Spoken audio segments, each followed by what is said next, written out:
Hello everyone, ये है मेरा जीजा। ये कुछ बात बोलना चाह रहे हैं जो आप लोगों को भी सुनना चाहिए।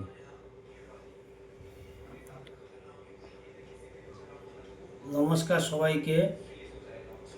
আমি আজকে একজন পশ্চিমবঙ্গের নাগরিক হিসাবে আমার মনে হয়েছে কিছু কথা বলার খুব দরকার। আমরা দীর্ঘ বাম শাসন দেখেছি, তারপরে তৃণমূল শাসন দেখেছি। এখন আমাদের সবার প্রচেষ্টায় সবাই চেয়েছিল বলে আজ বিজেপি আমাদের ক্ষমতায় এসছে। বিজেপির এখন মুখ্যমন্ত্রী মাননীয় শুভেন্দু অধিকারী, তিনি অনেক ভালো কাজ করছেন। তার জন্য আমরা পশ্চিমবঙ্গবাসী সবাই খুবই গর্বিত। কিন্তু কিছু কিছু কাজ উনি এমন করছেন যেটা খুবই দৃষ্টিকটু, এবং ওনারা বলেছিলেন যে কোনো রকম রাজনৈতিক হিংসা হবে না। আমি কিন্তু একজন সাধারণ লোক হিসাবে বলছি, জনগণ হিসাবে বলছি। আমি কোনো সিপিএমের ব্যানারে কথা বলছি না, কোনো তৃণমূলের ব্যানারে কথা বলছি না। আপনি আমার পুরো বায়োডাটা চেক করে দেখতে পারেন, কোনো দিনও সিপিএমে, কোনো দিনও বিজেপিতে বা কোনো দিনও তৃণমূলের ব্যানারে আমি কোনো দিনও প্রত্যক্ষভাবে জড়িত ছিলাম না। হয়তো পরোক্ষভাবে আমি সাপোর্ট করেছি কোনো না কোনো পার্টিকে। কিন্তু এখন পশ্চিমবঙ্গের পরিস্থিতি এমন জায়গায় দাঁড়িয়েছে, সেখানে দেখা যাচ্ছে যে আমরা কোনো কিছু করতে গেলে 10বার ভাবতে হচ্ছে। কেমন সেটা সেটা আপনাদেরকে একটু বলতে চাই।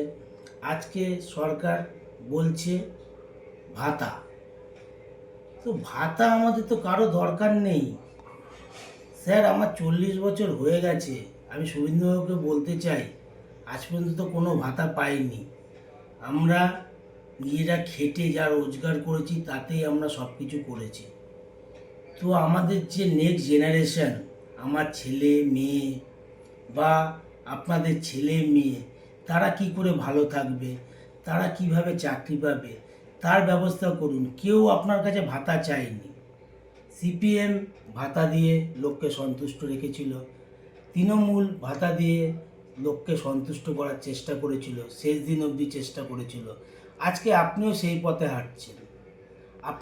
আপনাকে আমরা জিতেছি কী জন্য? যাতে আমরা পলিউশন মুক্ত একটা পশ্চিমবঙ্গ দেখতে পাই, যেখানে কোনো রকম আমাদের খারাপ কিছু থাকবে না। যাতে আমরা যখন অন্য স্টেটে যাই, মানে আমি একটা প্রাইভেট চাকরি করি, মাঝে মধ্যেই অন্য স্টেটে আমাকে যেতে হয় অনেক কাজের ব্যাপারে।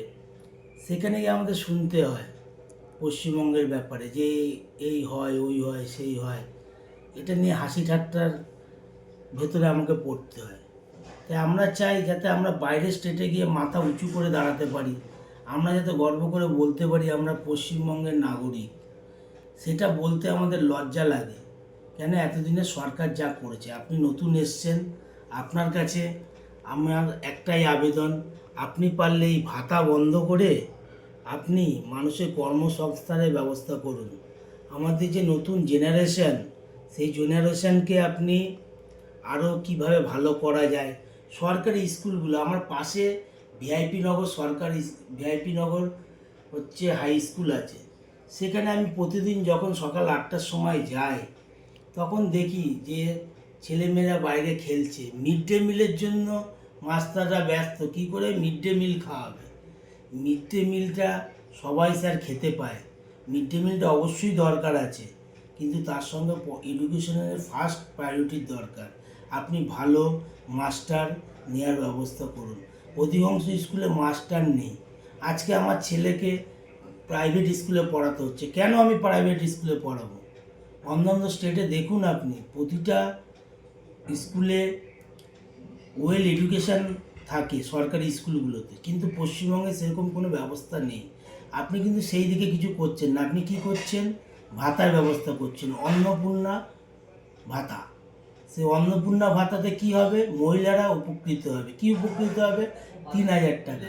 আজকাল দিনে 3,000 টাকার ভ্যালু কি আপনি ভালো জানেন। 3,000 টাকার কোনো ভ্যালু নেই। সেই টাকা দিয়ে আপনি সবার মুখ বন্ধ করে রাখছেন। স্টুডেন্টদের জন্য কি ব্যবস্থা করেছেন? কিচ্ছু করেননি এখনো পর্যন্ত।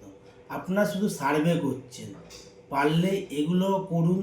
আমরা দেখতে চাই আপনি একটা সুষ্ঠু সরকার করছেন, দূষণমুক্ত সরকার করছেন, যেখানে আমরা গর্ব করে বলতে পারি আমাদের পশ্চিমবঙ্গে কোনো রকম ডুপ্লিসিটি কোনো কাজ হয় না, যা হয় স্বচ্ছতার সাথে হয়। এটা আমি আপনার কাছে আশা করব। আপনি কতটা ভালো সেন্সে নেবেন আমি জানি না, কিন্তু আমার একজন পশ্চিমবঙ্গের নাগরিক হিসাবে আপনার কাছে আবেদন, আপনি আরও ভালো কাজ করুন এবং এই আমি যেই দিকগুলো বললাম এগুলো দেখুন।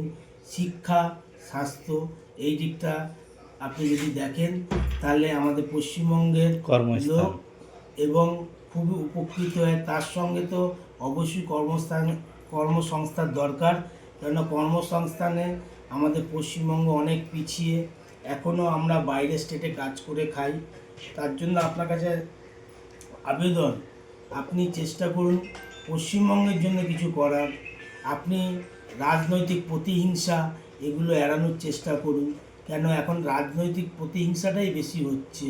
আমি যেদিন থেকে ভোট শেষ হয়েছে, আপনাদের রেজাল্ট আউট হয়েছে, কিন্তু জনগণের জন্য কি হয়েছে সেটা এখন আমার চোখে পড়েনি। শুধু একটাই হয়েছে, আপনি মহিলাদের ফ্রিতে বাসের ব্যবস্থা করেছেন, যেটা যাতায়াতের ব্যবস্থা। তাতে আমার মনে হয় না পশ্চিমবঙ্গ সরকার বা পশ্চিমবঙ্গবাসী কোনো ভালো সেন্সে এটা নিয়েছে। কেননা যে মহিলা এসি বাসে করে প্রতিদিন অফিসে যেতে পারে, তার ভাড়া দেওয়ার ক্ষমতা আছে। আমার পাশে যে মেয়েটা সমমূল্যের বেতন পেয়ে প্রতিদিন অফিস করে সে বাড়ি ফেরে, আমাকে পয়সা দিয়ে যেতে হয়, কিন্তু সেই মহিলাকে পয়সা দিয়ে যেতে হয় না। এটা হচ্ছে আপনি একতরফা বিচার করছেন। আপনার যদি করতে হয়, আপনাকে আবার আমি বলছি, আগের ভিডিওতেও বলেছি, আপনি পারলে স্টুডেন্টদের জন্য ফ্রিতে ব্যবস্থা করুন, আর বয়স্ক লোকদের জন্য ফ্রিতে ব্যবস্থা করুন। তাহলে দুটো জেন্ডারই হচ্ছে সুবিধা পাবে, কারো অবজেকশন থাকবে না। আর আপনি যেটা করছেন একতরফা। মানুষ সবাই, মহিলাও মানুষ, পুরুষও মানুষ। অতএব মানুষের জন্য যদি আপনি করতে চান, তাহলে দুজনের জন্যই করুন। এটাই আমাদের বক্তব্য রেখে শেষ করছি।